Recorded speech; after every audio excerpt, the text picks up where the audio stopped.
Hello, Mrs. Baker here.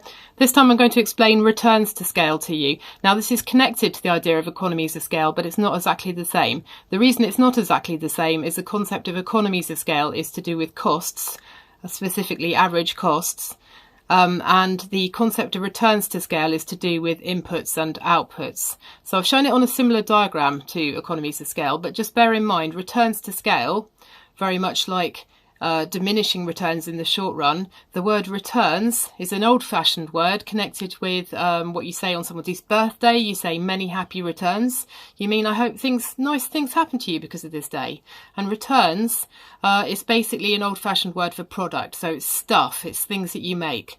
So the concept of returns to scale is about how much stuff you put in, your inputs, and how much stuff you get out, your outputs.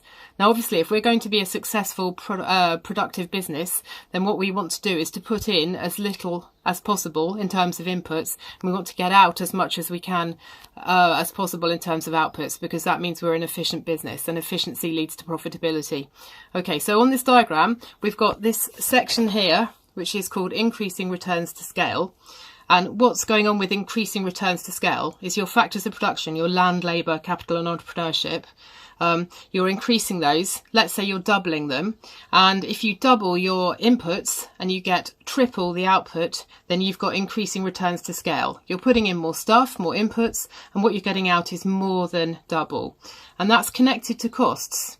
That's connected to costs because if you're getting more outputs out of your inputs, then that means your average cost of production is falling, which is why we can show this on a similar graph to the economies of scale. So increasing returns to scale is good. It could mean that we're doubling the inputs, but we're getting triple the outputs. And you see the minimum efficient scale is here again, because what we want to do is we want to follow this efficiency process, and we want to get to the stage where we are getting as much as possible out of our outputs, and we want to get to the point where we've got constant returns to scale. And what constant returns to scale means is that you are increasing your factor outputs and then you're getting a proportional increase. Sorry, you're increasing your factor inputs and you're getting a proportional increase to your outputs. So at this point here, if you double your inputs, you're going to double your outputs. And obviously that's good. It's not quite as good as it was at the increasing returns to scale.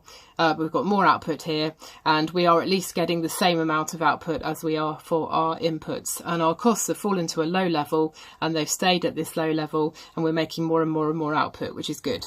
What we don't want as a business is to continue to increase our output to the point where we're getting decreasing returns to scale, because what that means is we are increasing our inputs, but our outputs aren't increasing at the same rate. So for example, at this point, if we tripled the factors of production that we're putting in, then the outputs that we get are only doubling. So we're getting a decreasing return to scale. And if you look back at the average cost axis, you can see that at this point where we've got the decreasing returns to scale, our average costs are rising, and that's not good, because that means that our profitability is probably going to be falling. Okay, so when we're in this stage where we've got increasing returns to scale, that is contributing to our economies of scale on the other graph. Constant returns to scale, that's good, that's okay.